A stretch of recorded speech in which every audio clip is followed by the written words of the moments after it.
What's up, everybody, and welcome back to Fireside Giants. I'm your host, Anthony Rivardo, joined by my co-host, Alex Wilson.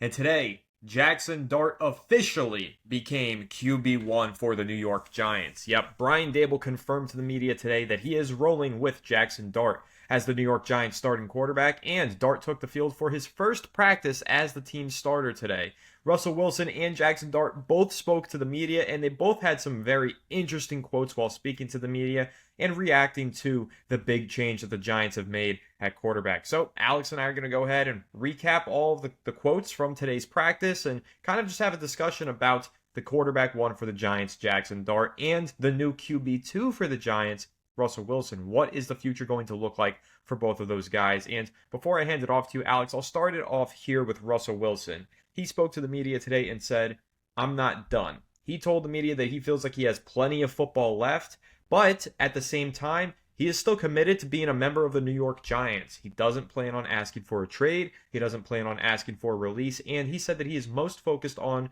helping Jackson Dart as much as he can.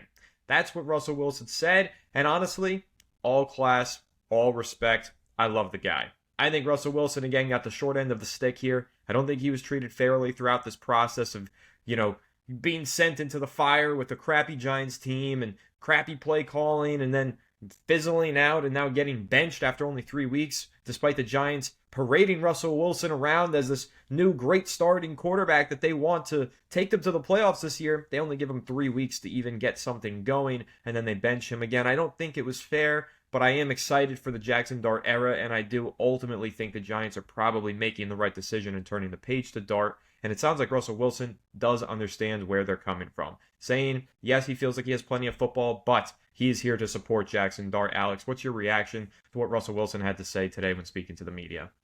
Yeah, I mean, listen, the Giants signed him to a one-year contract. So from Russell Wilson's perspective, this is not a multi-year commitment. If it was a multi-year commitment, I think he'd probably be having a different tone right about now. He'd probably be saying something more along the lines of, they should trade me.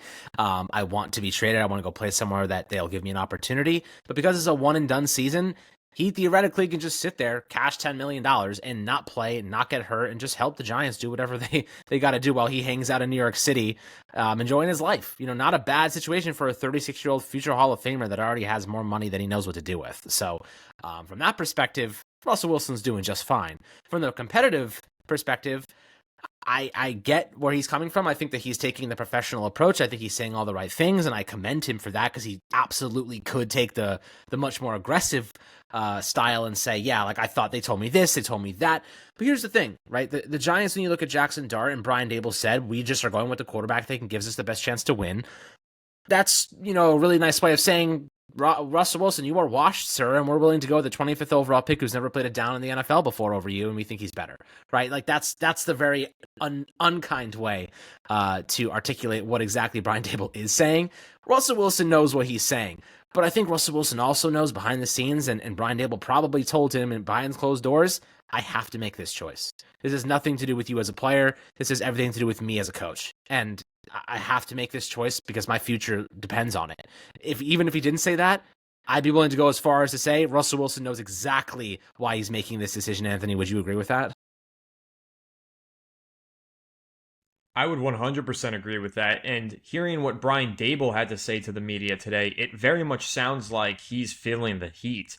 He spoke to the media and said, I'm going with Jackson Dart. That's my decision. He reiterated probably 4 different times while speaking to the media that this was his decision and his decision only. In fact, somebody in the media, I don't know who, otherwise I'd credit them, but I just genuinely don't know, somebody pushed against Brian Daboll and said, there was a report 3 weeks ago that you guys were in no hurry, in no rush to get Jackson Dart in the starting lineup. What changed? And Brian Daboll said, that report did not come from me. So that to me sounded like Brian Daboll, he wanted Jackson Dart in the lineup. Somebody else wanted Russell Wilson in the lineup. Now, again, taking it a step further, Daboll kept reiterating this was not a collaborative decision. This was a Brian Daboll decision. Typically, when quarterbacks get benched, the head coach will stand up there and say, we all discussed this. We all felt like this was the right decision for the team, and so we collectively made this decision. That is not what Brian Daboll said today. Brian Daboll made it very clear that he and he alone made the decision to bench Russell Wilson. And again, I think that's eye-opening. I think that tells you everything you need to know about his job security, which is not very strong. And I even think there is some inclination you can draw from it that maybe Brian Daboll and Joe Schoen are no longer on the same page. We used to have this fear that they were boys. It was a boys club up there in the front office between Brian Daboll and Joe Schoen. We all watched Hard Knocks where they turned up the Beyonce and sat in the private room, just the two of them, and discussed trading this player or walking away from Saquon. We all saw that, but I don't think that happens anymore between Brian Daboll and Joe Schoen. And yes, I'm speculating, but I think I have good reason to. Otherwise, I think Brian Daboll would have said, all of us thought this was the best decision for the team. But Brian Daboll didn't say that. He said, this is my decision. So, Alex, what are your thoughts on that? Do you feel like Brian Daboll was making it clear that not everybody feels like this is the right decision, but it is his decision? Or do you think he's just not good at articulating what went on behind closed doors? Yeah, it's a great question. I think this could be interpreted in a number of different ways. Brian Daboll saying this is my decision. The first thing that popped into my head, Anthony, you and I kind of talked about this before the podcast started. The first thing that popped into my head was saying to myself, Brian Daboll's taking this decision to the chin. He's protecting Joe Schoen from the possible consequences of this. That's what originally popped into my head. Like, okay, he's like, I made this choice. Ownership didn't do this. Joe Schoen didn't do this. I made this decision for the team. My career's basically on the line because of it, right? My future here, my future as a head coach in this league is now leaning on a 25th overall pick who has never played a down in the NFL before. Like, and he removed Joe Schoen from the conversation, right? He didn't say, Joe and I believed that, and he said this before, Joe and I have discussed this. We believe that this is the right forward. We believe that this is the right path forward for the organization. He didn't say we. He said I. I believe that this is the right choice. I'm making the decision. This is my decision. That's a hell of a lot of weight to take to the freaking chin like that, right? He could have easily roped in the coaches, easily roped in Mike Kafka, easily roped in Joe Schoen, easily roped in ownership and said, this is what we collectively feel is the right direction for the team. Instead, he made it sound like it's his decision. He's going against the grain. You know, he's going against what Joe Schoen wanted, what he was going against what John Mara wants. I don't really know. I think he's just pointing the arrows at him. You know, I think he's taking all that pressure, all that outside noise. And I'll tell you this, Anthony, maybe this isn't about protecting Joe Schoen or John Mara. Maybe it's about protecting Jackson Dart. Maybe it's about him saying, you're not saving Joe Schoen's job. You're not saving John Mara from embarrassment. You're not saving your team. This is on me. This is my decision. I believe in you. You know, quote unquote, I love you, Jackson Dart. So, like, you know, that's kind of where, like, my brain is going with this. I think he's telling, hey, Jackson, buddy, I'm your head coach, and I believe in you, and this is my decision. You know what I mean? Like, that's maybe what he's trying to articulate. Maybe that's the message he's trying to send behind the scenes. Again, this is very much open for interpretation. I'd love to hear your thoughts below in the YouTube comment section on this as well. Yeah, definitely, guys. Make an active conversation down there below in the comment section. And if you are enjoying our conversation on this, make sure to drop a like and subscribe if you haven't already. Alex, I do think that you make a lot of good points there, and you bring up a lot of things that are interesting. And one of them being, could Brian Daboll just be trying to kind of deflect things away from Jackson Dart? I think you're probably right.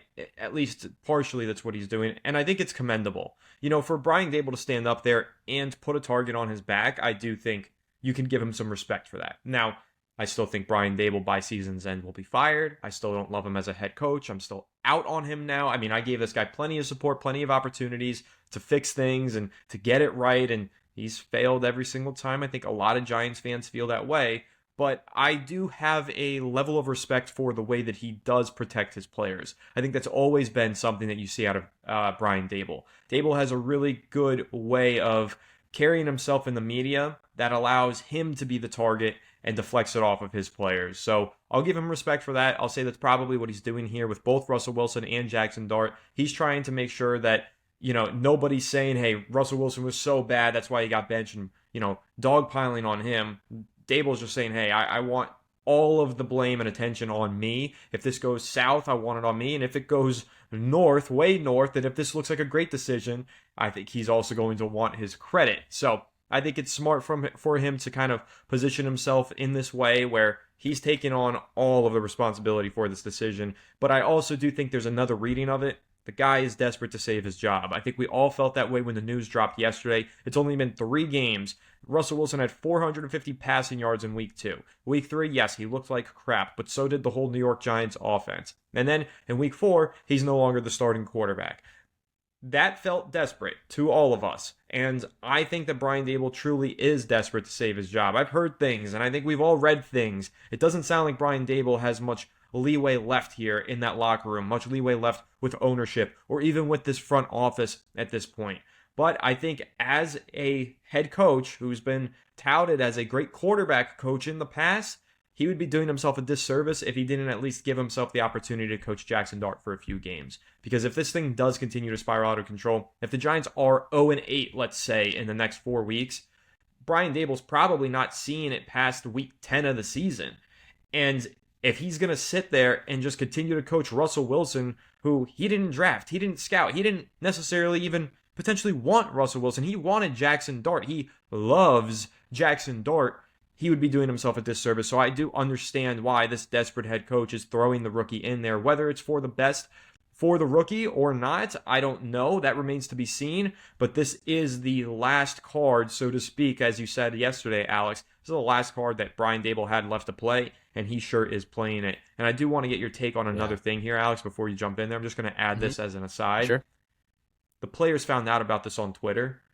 That feels like a poorly managed situation here, right? Like, I feel like that should have been relayed internally from Brian Daboll to all of the players before it just got out through the media. So I do want to kind of hear your perspective on that. The Giants do everything in their power to manipulate the public perspective, and aside from them being horrible, every message, everything is carefully calculated. And they can't even communicate with their own players right. You know what I mean? Like, the team should have known about this. This is a massive decision. This team has been working with Russell Wilson as QB1 for the last 4 months, and at the blink of an eye, they just pulled him right from the lineup and made that change without even having the freaking respect to tell them first. Right? They should have brought them all into the room and said, "Guys, we're making a quarterback change. Just want to let you guys know before you hear it from the media," out of respect for them. You know, to me, that's. Look, I don't know how to perceive that. I don't know how to articulate exactly how I feel, but to me that's fear.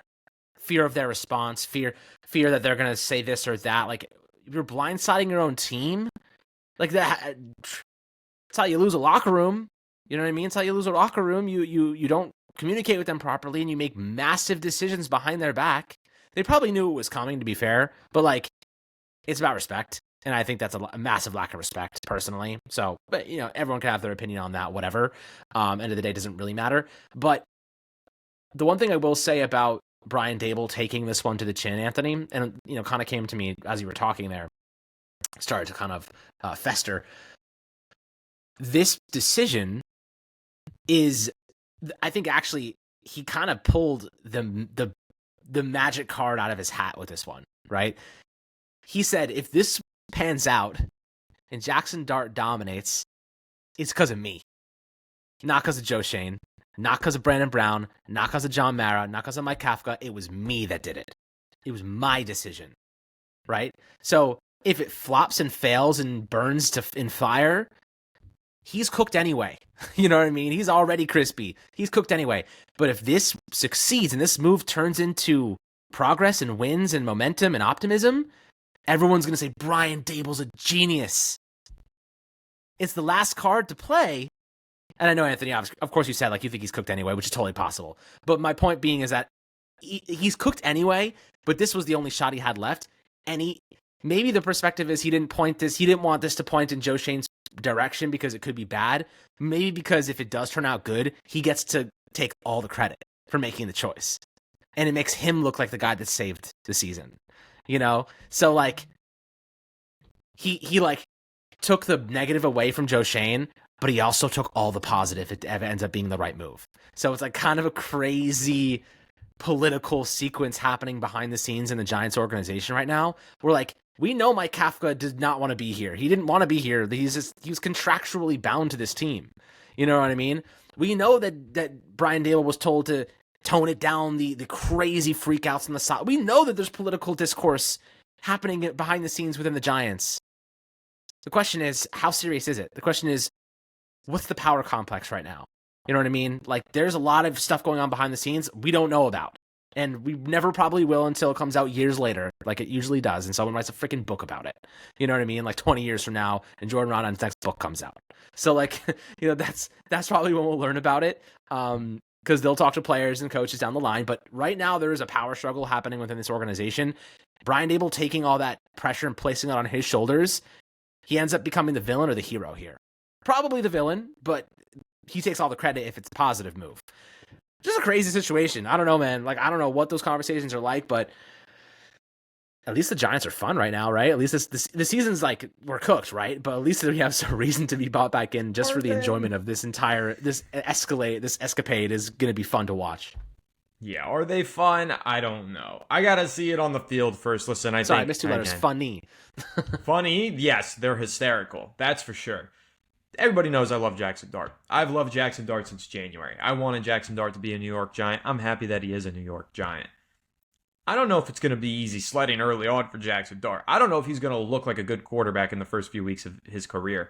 First and foremost, he's going up against the Chargers in his first game. That's tough. The Chargers are really freaking good. They held Bo Nix to 150 yards last week. Who'd they play in week 2? That was Geno Smith at 180 yards.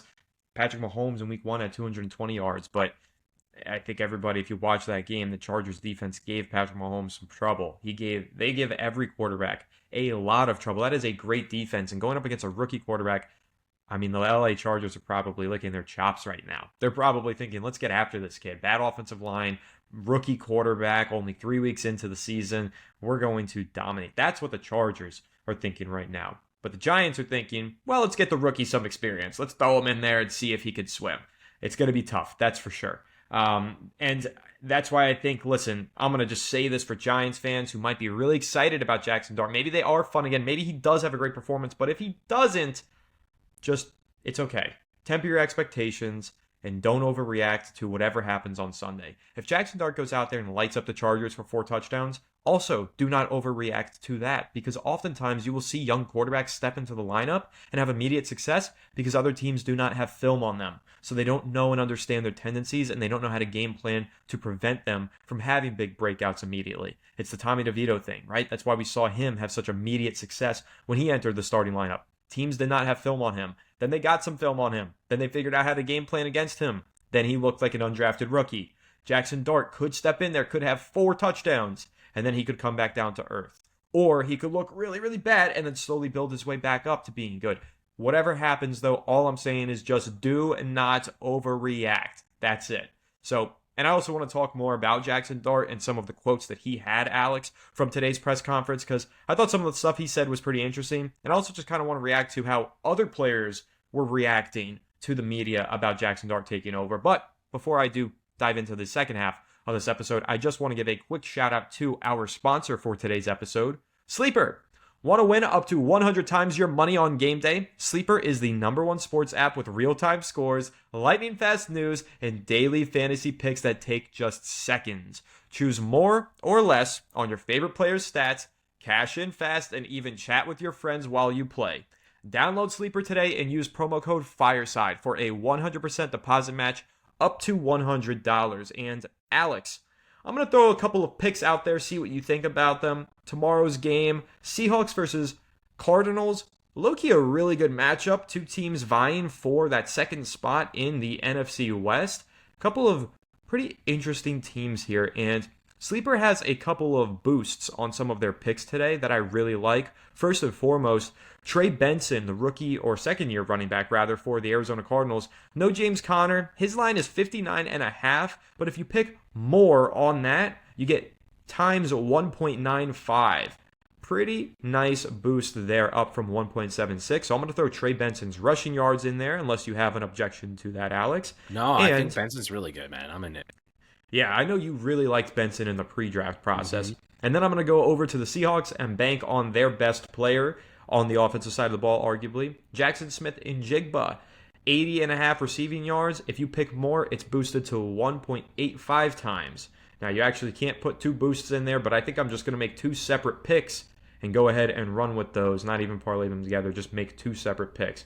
But what do you think about that, guys? Let us know down below. Let us know what your picks are for tomorrow's game and for Sunday's game with the Giants and the Chargers. Are you going to pick an anytime touchdown for Jackson Dart? Let us know down below. And make sure to go check out Sleeper and use promo code Fireside. So, Alex, Jackson Dart had some really interesting quotes today about taking over as the quarterback one. But one of the quotes that he had that I really liked, he was saying, I don't feel any pressure. When you're a big star, pressure is always there. He paraphrasing, of course, but that was what he was saying. And he also said, I need to be on my S. I need to make sure point blank period, I'm always on top of things. Just talking about his level of preparation and his confidence. How does that make you feel, knowing that this rookie is stepping in with such an increased level of confidence for his first start, despite all of the noise going on around him? Yeah, partially why I think Brian Daboll feels that he's ready and why they feel like he was ready. The only reason I don't think he started the season was because they didn't have an open competition. They signed Wilson saying, you're going to start, but I think the leash was always short. Now we're kind of seeing that was true. But with that being said, he is mentally prepared, right? Physically, we know what he has. He's got a good arm. He's good navigating the pocket. He can do stuff off script. He's mobile. Like, we know he's a good player from a tangible perspective. But when it comes to being an NFL quarterback, you have to have amnesia, man. One sack, one bad play, you got to get up and turn it around. You got to forget what just happened. Even good plays. You have a big touchdown, you got to get right back on the field and you got to do it again. That's what happens. Good teams go in shootouts. How many times have we seen it between the Bills and Chiefs, where the best quarterback is able to do it 5-6 times in a game, not just once.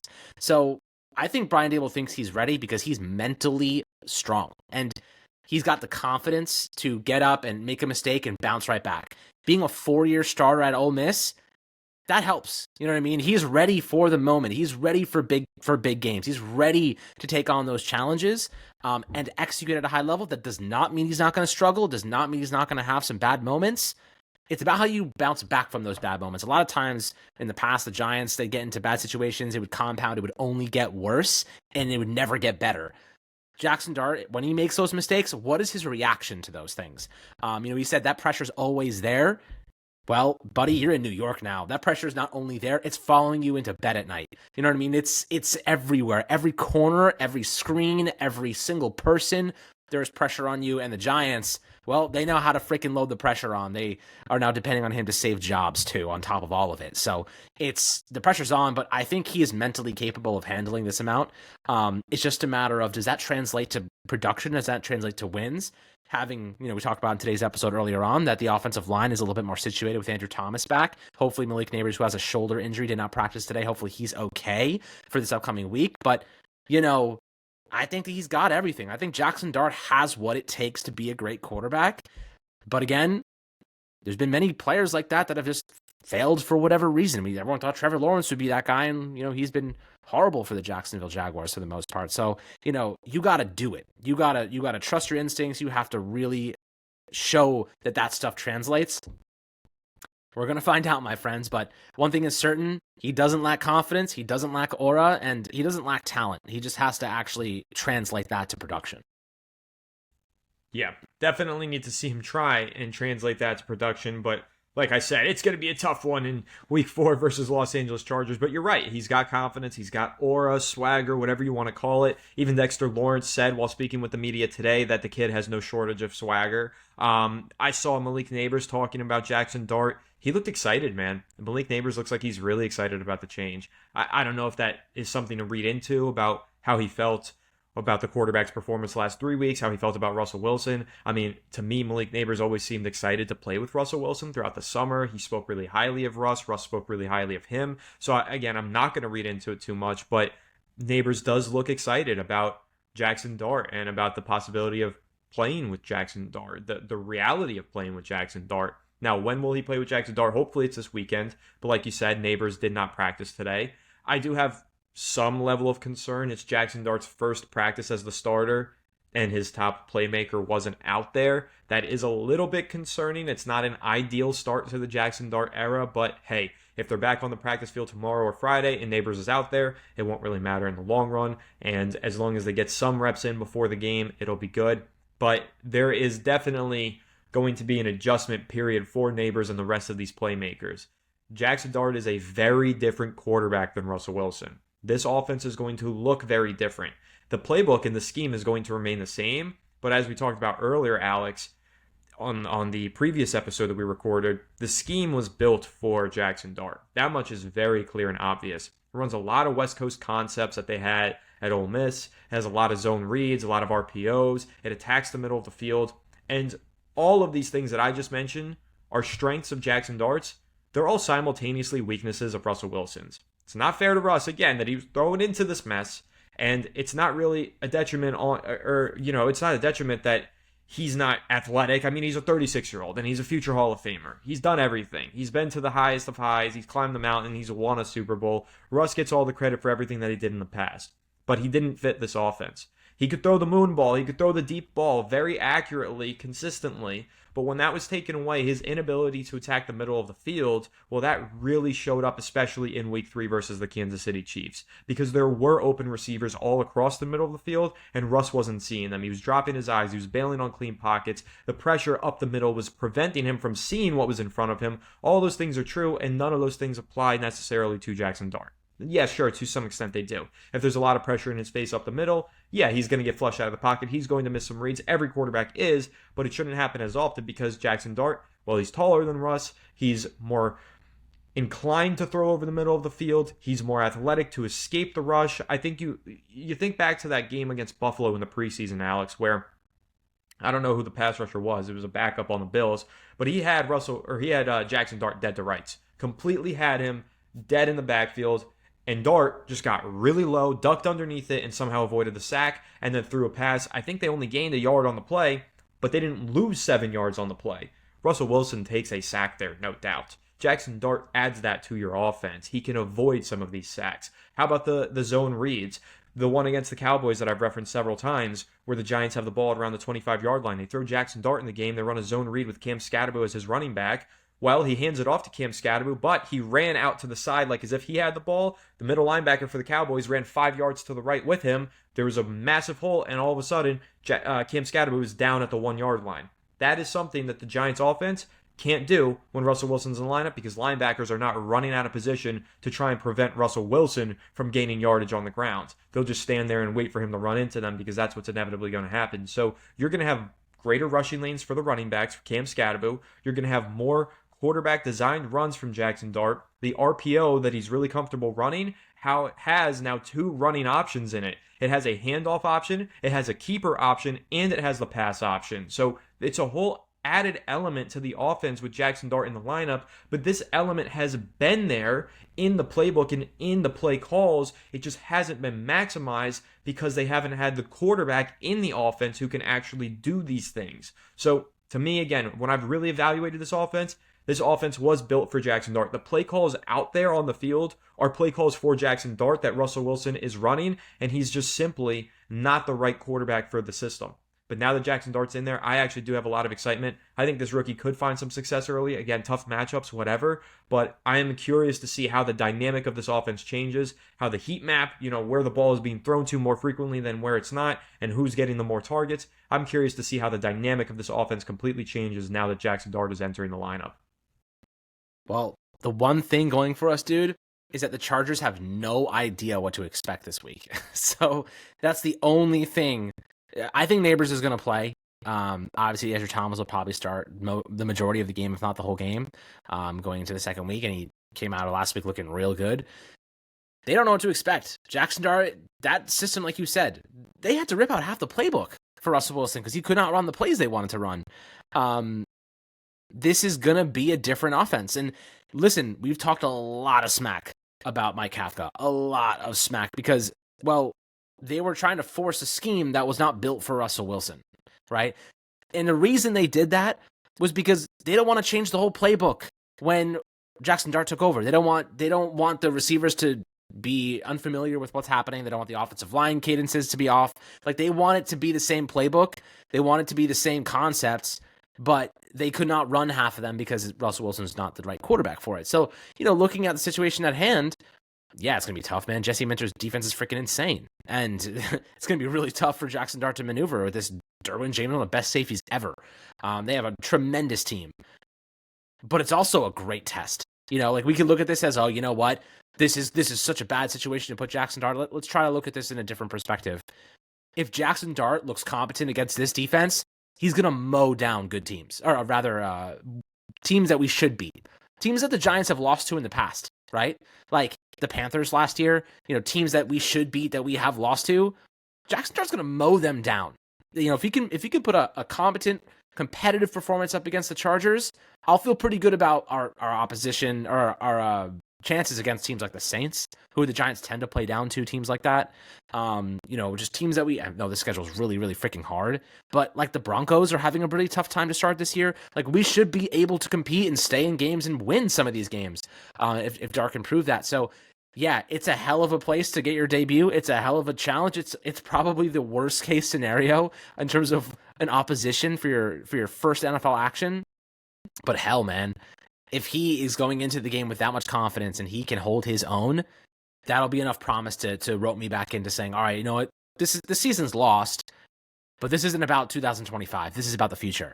And if Jackson Dart can put together some good performances, beat some good teams, maybe have a couple upsets, and then you retool next year, you rebuild the interior offensive line, you have your draft still, probably picking high again, you have a ton of money for the future, you might feel pretty good about going into 2026 feeling like you got a good chance to win. So, maybe that's the perspective we have to lean into. Maybe that's our way out of this doom and gloom this year, because like at this point, I'm just looking for opportunities to be happy. And that's the one avenue I can go down to say, all right, like at least I can buy into this even if we're losing, because it's about the future. It's not about now. Listen, all the points you made, correct, agreed with them. I'm so tired of looking at the future, though. Like, I'm excited to watch Jackson Dart. I'm excited about what it could mean for the future. If he can build on some performances and give us some hope going into 2026, that's great. It's September 24th, and we're talking 2026. That just sucks. And I know a lot of Giants fans feel that way. I know a lot of Giants fans are really excited to see Jackson Dart because he is the future. They're really excited to see him in the present, though, too. And I understand there is a great level of excitement to see the rookie, the unknown play, and I'm with you. I'm excited, too. But I also know there are a lot of Giants fans who are really disappointed by the way the season has gone so far, me included. Most fans actually have this conflicting feeling of excitement for the rookie and disappointment that it didn't go as planned through the first 3 weeks. And I know there are Giants fans who really wanted to see Russell Wilson start all 17 games, who wanted to see him be the starting quarterback, and they're disappointed too, and I don't blame you.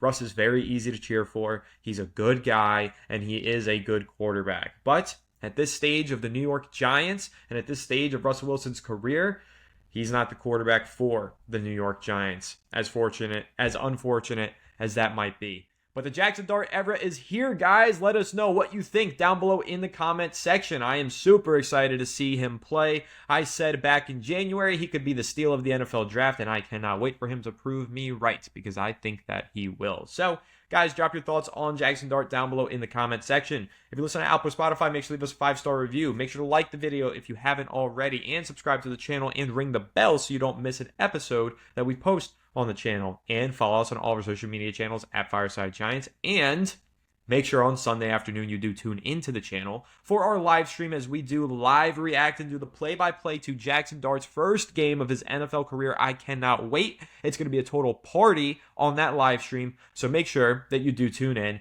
to that on Sunday afternoon, 1 p.m., Giants versus Chargers. And of course, we'll catch you all in the next one. Have a good one, and let's go New York Giants. Let's go Jackson Dart.